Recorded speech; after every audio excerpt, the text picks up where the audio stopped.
papers in person, and we have, of course, three resource persons or three paper presentations to be presented virtually via Zoom, right? So, also, all right, are we, okay na tayo? Live na rin sa, all right.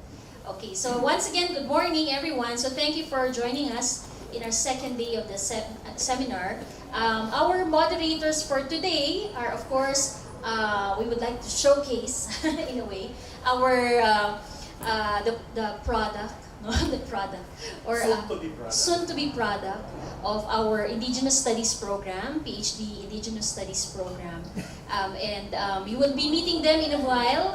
We have, so briefly, I can just mention their names. Our first moderator who will be moderating the first two presentations is Ms. Carmine Yangot. And then Ms. Helen Magata will be moderating the third paper presentation. Yeah. And then for this afternoon, Dean Vani, am I correct? Legaspi will be moderating the afternoon session. Right? Okay. So I think we're ready to formally begin today's session. Correct, Raymond. Is he here? He will also be moderating. Another student of ours in the PhDIS is Mr. Raymond Bacapagal. He will also be moderating in the afternoon. Okay? So, let's begin. So may I call on Miss Carmine Yamot to begin the first to welcome you as well and to introduce our paper presenters. She will sing first. Yes. So good morning everyone in the Zoom room and in the CSS AVR. Just a short recap. Now, yesterday we had the opportunity to enjoy conversations with the panelists. We were fortunate to listen to paper presentations which detailed to us the pains and perils of the process of coming up with a program for Indigenous peoples in universities. We also listened to a presentation on the importance of adopting an inclusive approach where it's an effort between and among academia, civil society, and more importantly, the indigenous communities whom we work for, with, and alongside.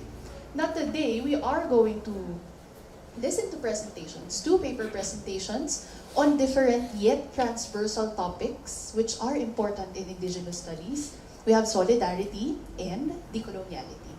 For the first presentation on academic solidarities across borders, we have Dr. Pasang Sherpa. Dr. Pasang Yangji Sherpa is an assistant professor of lifeways in Indigenous Asia, jointly appointed in the Institute for Critical Indigenous Studies and the Department of Asian Studies at the University of British Columbia. Her research areas include the Sherpa diaspora, human dimensions of climate change, and indigeneity in Nepal and the Himalayas. She previously taught at the New School in New York, Pacific Lutheran University, Penn State University, Washington State University, and the University of Washington. Her publications have appeared in Human Organization, Current Opinion in Environmental Sustainability, and other journals. She is also a contributing author to the Intergovernmental Panel on Climate Change, Assessment Report 6, and their special report on oceanic and cryospheric change. The second paper presentation on other ways of doing ethnography, some efforts to decolonize tribal studies in India. We have here in the room Dr. Biswaranjan Tripura, who teaches Indigenous and Tribal Studies within the Center for Social Justice and Governance at the Tata Institute of Social Sciences in Mumbai, India. He earned his PhD in International Development Studies from the Institute of Development, Research and Development Policy, Ruhr University Bochum, Germany. He was also the recipient of Brot for the Wealth. I'm sorry, my German is French. To undertake his doctorate studies. Now, he teaches postgraduate students of social work, specializing in the area of tribal and Dalit studies. His research interests include anthropology of everyday state and development, decolonial studies, indigenous studies, governance, indigenous education, political economy, Triprasa studies, and Northeast India studies. And his writings have also appeared in several journals. So we have the honor today to listen to two paper presentations from these esteemed scholars. Dr. Pasang Sherpa, she will be presenting for 30 minutes. So it's 9:40. We expect her to end by 10:10 so that we can have more time for discussions later on. And then Dr. Tripura will follow.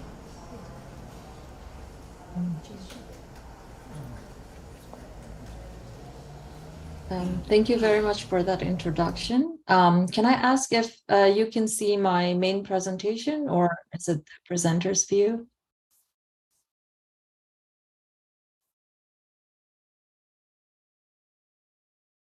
Okay. Okay, so I'll just go ahead and start my presentation. So thank you so much for that introduction. As you know by now, I'm Pasang Yangji Sherpa. I'm an assistant professor here at the University of British Columbia. And the title of my presentation is Indigenous Asia, Academic Solidarities Across Borders. So when I proposed this title, I was thinking about the literal geographical borders, but at the same time, I was also thinking about the metaphorical borders that separate us from each other. And so this presentation is offered in a way to build partnership and relationships and a form of academic solidarity across continents and national borders.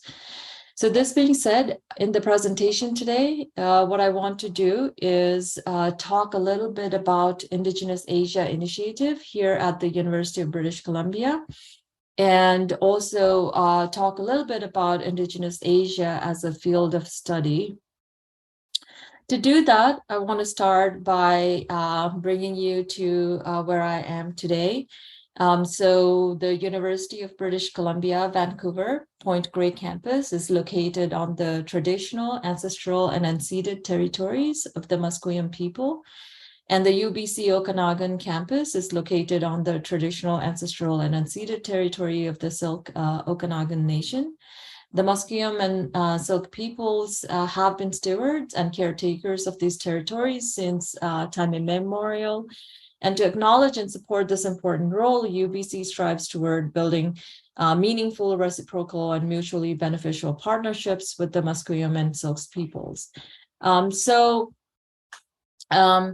What I wanted to do here is kind of offer this land acknowledgement, and the land acknowledgement by itself, without anything to give back or return to the peoples of the land here, is just a performance, you know. And but I still think land acknowledgement is very important symbolically, because in many places around the world, and especially in Asia, so many places, as we heard yesterday, where there are still so many places where people cannot even use the word indigenous, let alone offer land acknowledgement publicly. And so for me, this offering is really an invitation of a future where each one of us will be free to offer our own land acknowledgement of our own place. So it is with that hope and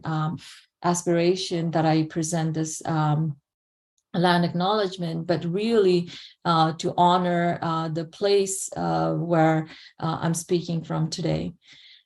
So this being said, I want to situate myself here at the university. I am housed in the Institute for Critical Indigenous Studies, and it's been a year and a half since I got here. And I have to say, what you see here on the website that I've screenshot for you is really what you get when it comes to the critical Indigenous studies. And in that sense, I'm quite fortunate that I'm in a department within a university setting where they emphasized and they prioritized global Indigenous, decolonial, feminist, and anti-racist scholarship and politics. And so the primary purpose of the institute itself is not to educate people about who or what makes me, for example, an Indigenous person, but really engage in robust and ethical engagement of Indigenous political, methodological, and ideological concerns and conditions. And so I wanted to bring this out to present how the institute where I'm situated at, where I'm positioned now, frames Indigenous studies, and how the critical lens, the criticality, is an essential component of how we think about Indigenous studies here at this institution, at this academic unit.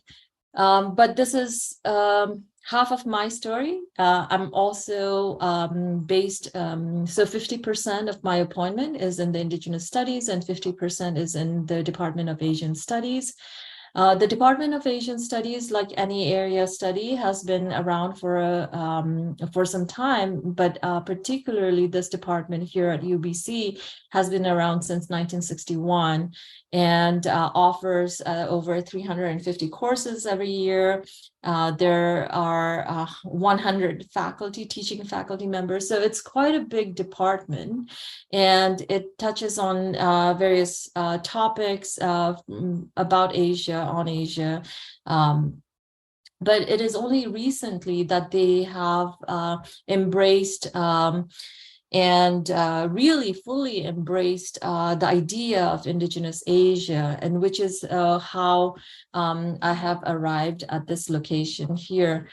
So along with my colleague, Dr. Ainur Kadir, who is a media anthropologist and works on safekeeping cultural heritage, so the two of us together have been hired to work on what we what is known as Lifeways in Indigenous Asia, or the Indigenous Asia Initiative here in the Department of Asian Studies. And so quite recently, because this Indigenous Asia framing is quite recent, we have also recently had to develop a new subject code. So instead of Asia course, so for example, instead of ASIA 220, the course code itself had to be invented to match Indigenous Asia, the field of study. And so but the new course code, in this case, ASIX, is really presented to cover topics that shows crossings in terms of topics, and also topics that do not necessarily fit neatly into nation state framing, for example, Nepal studies or South Asian studies or Southeast Asian studies. And so instead, we have topics like, in this case, my colleague, Dr. Ayakawa Yoshimizu, is teaching indigeneities in Asia and Asian diaspora this fall. And I'm teaching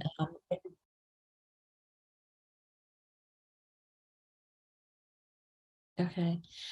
Yeah, so and I'm teaching Indigenous environmentalism in Asia and beyond. So this is a new course that both of these are new courses that we developed specifically touching on Indigenous Asia. And so in my case, the course I'm teaching this fall is at the undergraduate level for bachelor students. Yeah. The following term in the spring.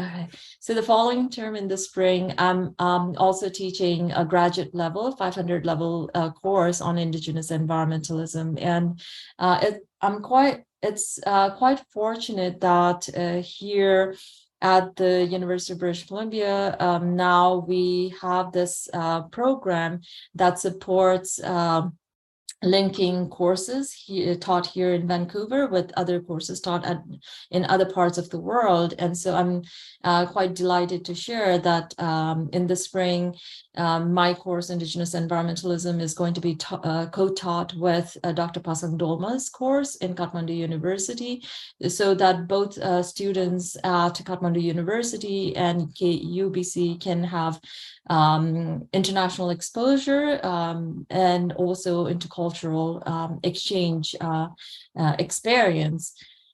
So this is just some background information about the ways in which this new area of study, field of study, is being developed here at UBC. And additionally, in the Faculty of Arts, there's also this new requirement for incoming Faculty of Arts students at the undergraduate level, where they have to take at least one course that matches or that meets the place and power requirement. And so this requirement is really providing students with the skills, resources, and aptitudes to think beyond inherited colonial thought processes, as they resonate specifically in what is now known as British Columbia. So here on this land, in this place. But what I really want to draw your attention to here is this last section where they specifically point out that the place and power requirement is not and should not be referred to as a mandatory Indigenous Studies course, but rather as a course that addresses the relationship between place and power. And so the materials covered in these courses are really, in many ways, effectively materials that are also covered in Indigenous studies, but really the point here being that the burden of educating, the burden of learning and unlearning about Indigenous conditions and Indigenous issues should not only fall on the shoulders of Indigenous scholars and Indigenous programs. And so I wanted to share this information with you at this gathering today, because the kind of solidarities, the kind of support that is necessary to advance critical Indigenous studies or Indigenous studies of Asia or in Asia does actually require working across academic units at the university setting. So now I'm going to switch gears a little bit and talk a little bit about the critical Indigenous studies, the perspective I come with, and how I'm looking at things.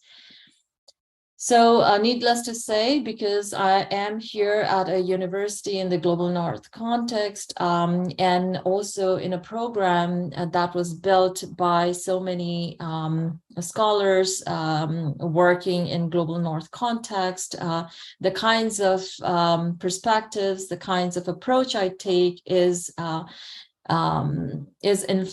heavily influenced from the scholarship that is present here. But at the same time, what I do is I use the tools and the facilities that are provided by this context to really build a critical Indigenous study of the Sherpa. And so for me, I see my position here in some ways to decolonize and indigenize the systems and structures that are in place to advance Western university higher education system, but really doing that as an Indigenous person from the Global South. So another text example of the text that has been quite influential is this one, Critical Indigenous Studies, that lays out or that provides framework to think about Indigenous studies. And so these are the ways I've been influenced, but I don't see this as necessarily bringing Western values or Western education, but I rather see this as a form of solidarity building and a continuation of partnership where we are learning from each other relationally to co-produce knowledge about humanity. So this being said, I want to then now, for the last part of my talk, focus on Indigenous Asia and how I have been thinking about this.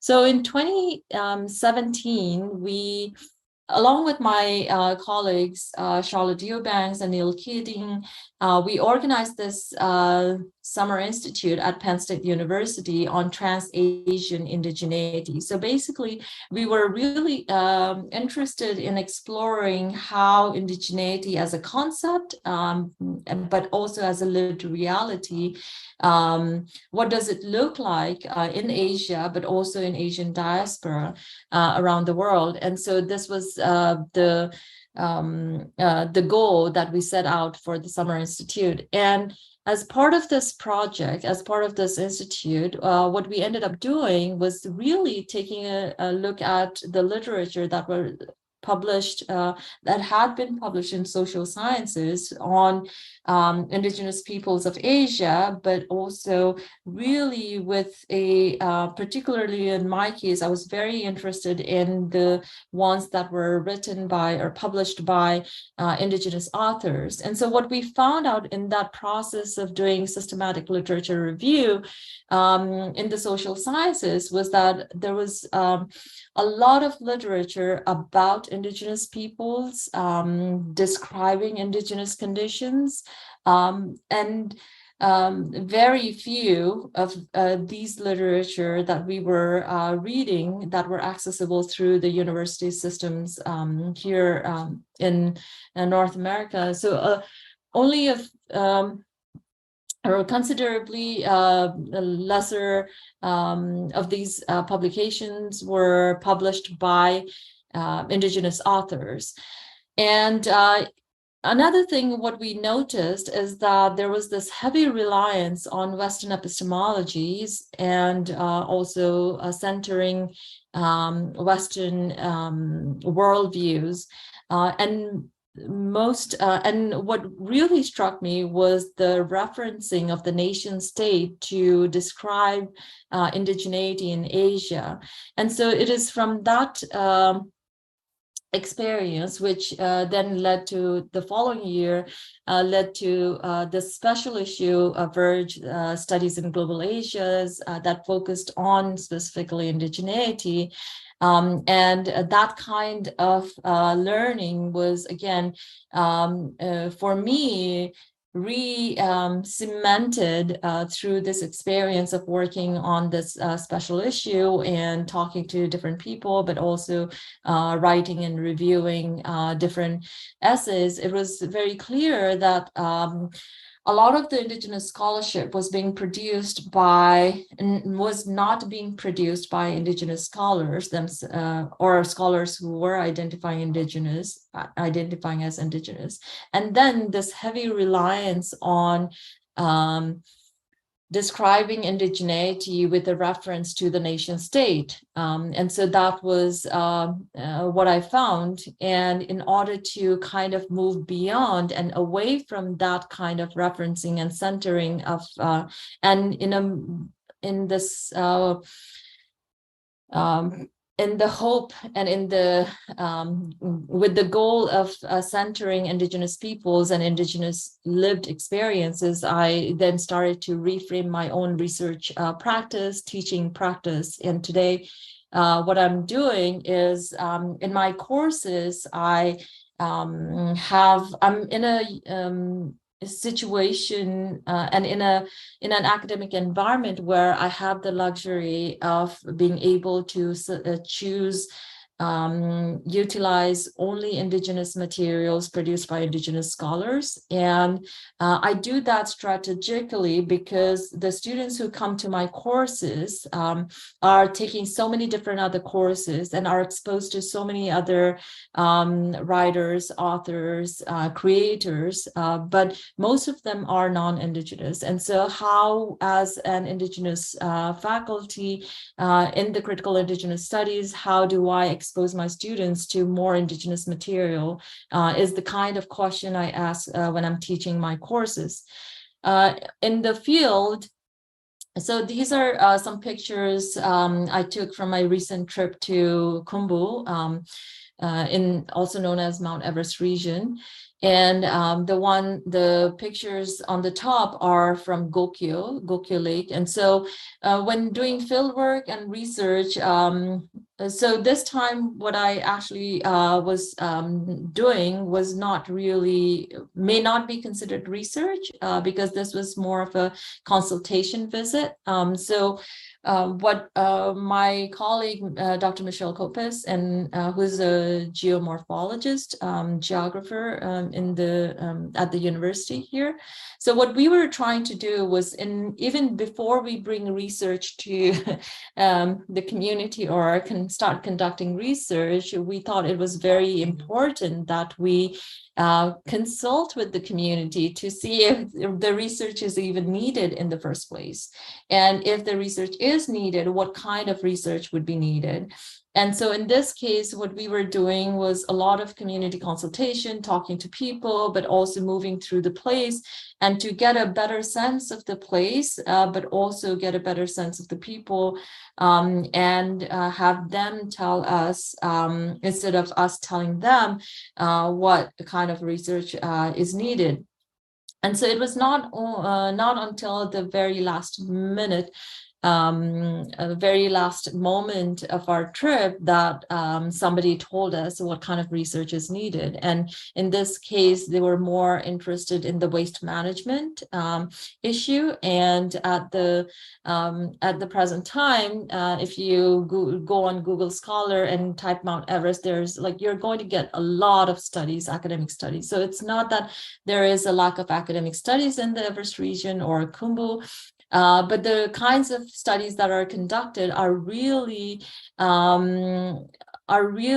led by researchers in the West, mostly in the West, but asking the kinds of questions that they think are important, but not necessarily what the local people, what the people who are living on the land think is important. And so we wanted to change that way of doing even the research part.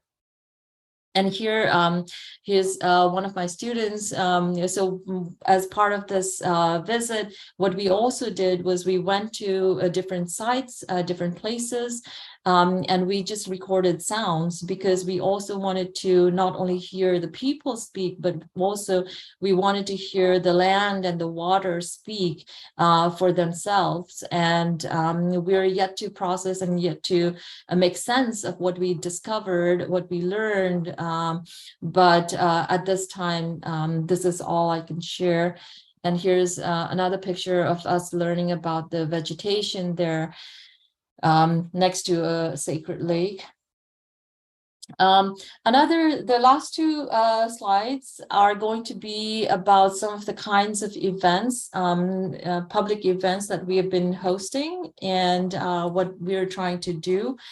So in this case, we have the session titled Global Indigenous Leadership on Climate Action. And so because I am an anthropologist of human dimensions of climate change, and I have, for most of my academic climate change research, I study scientific assessments, climate assessment reports.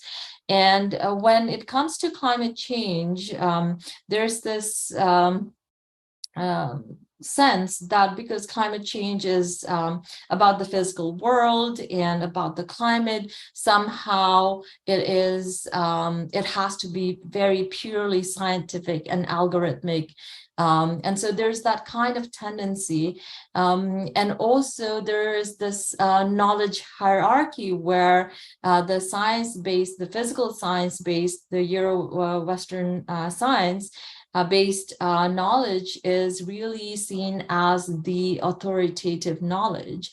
And the scholars and researchers behind producing those kinds of knowledge are seen as the leaders on climate action. But what we were trying to do with this particular event, which we organized this last April, was really to emphasize that even when it comes to climate change and questions of sustainability, not only do we have academic leadership, but the kind of leadership we have from Indigenous communities is quite wide and expansive and rich. And there is a lot that the global community can learn from Indigenous scholarship and Indigenous leadership on climate action. So this is us trying to put an emphasis, spotlight on Indigenous experts and expertise. The last slide here is something I'm trying to build. So one of the things I think gets left out, and this is probably the I think this is a good thing to be reminded of once in a while, that the majority of Indigenous peoples from around the world actually live in Asia, yet Indigenous Asia as a field of study remains underrepresented. Indigenous Asia as a field of study that is led by Indigenous scholars. And there is a difference between Indigenous Asia as a field of study just by itself, but when it is led by Indigenous scholars, I think that is the key part that we really need to work on in order to really center Indigenous perspectives and worldviews and experience and realities. But all of this is to say that starting this fall, we are starting a 2-year online lecture series to highlight Indigenous experts. And these are experts who may or may not have university degrees, but are experts on the topics of Indigenous environmentalism. We're starting it this fall. And if you have any recommendations for potential speakers, we would love to expand our network and invite and highlight more of the rich work that has already happened and is happening in from Indigenous communities in Asia. So please feel free to reach out to me to suggest names and nominate people or institutions that are doing great work on that front. So with this, I'm going to stop, and I spoke for 26 minutes, and I think my time is over. So I'll stop here.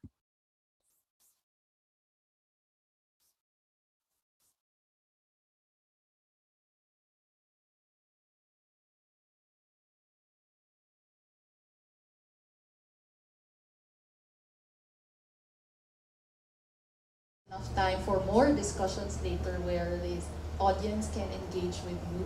Now, as introduced earlier, we have Dr. Viswananjan Tripura, who will be presenting on the related topic on other ways of doing ethnography with emphasis on decoloniality. Then later on, we'll have a conversation with you both and engage those who are in the Zoom room and in the physical. And I think if there are any questions, I don't know what the moderator would like me to do, but I'll wait. Questions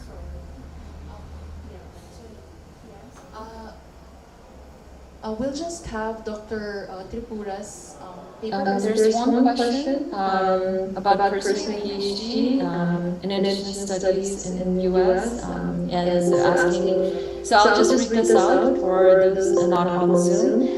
So Stephen wrote that Stephen is interested in pursuing a PhD in Indigenous Studies, currently in the US, research-based in the Philippines. I think that's what this is, and asking for my thoughts. I think, so when it comes to PhD, one thing I always tell prospective students is that please be very clear about why you want to do the PhD and what is the PhD for, because I think it is a life, it is a very important life commitment, and I think once you have that clarity of why PhD, then I think it becomes easier to decide on the topic and also decide on how to conduct the research to support your PhD program. But I think first being very clear about why it is that you want to pursue a PhD is very important. Yeah, but there are so many other things that can be shared, but I'll that's I think that's what I can say for now.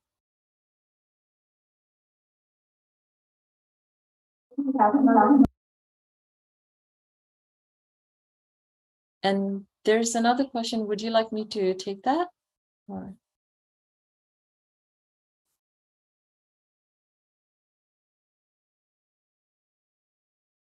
Okay. If I understood you correctly, I think I can take one question. It's 1 minute. Okay. So anonymous attendee was asking, why do you think Indigenous people in Asia is being undermined and not being recognized? I think this is a very complex question, and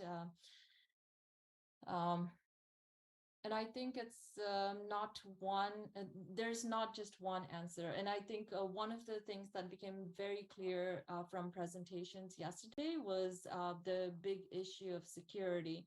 And so in so many countries, if people are not even able to claim indigeneity, I think that is a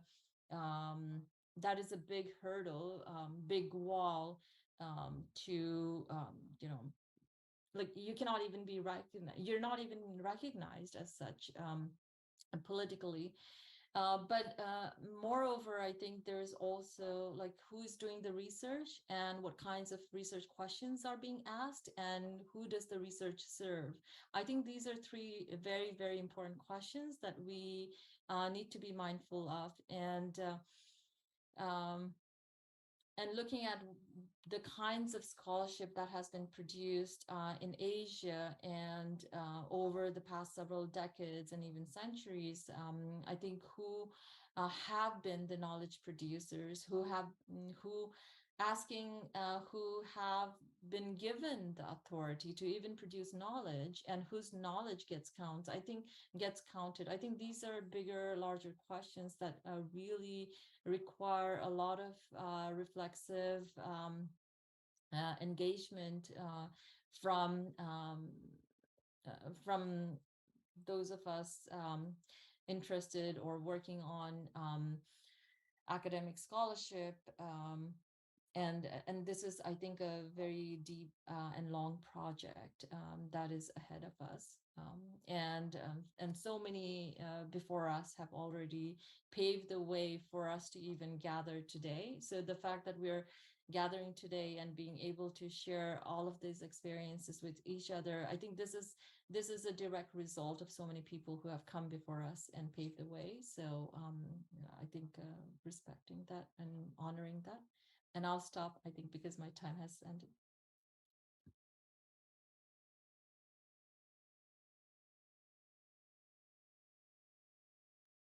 You're on mute, yeah.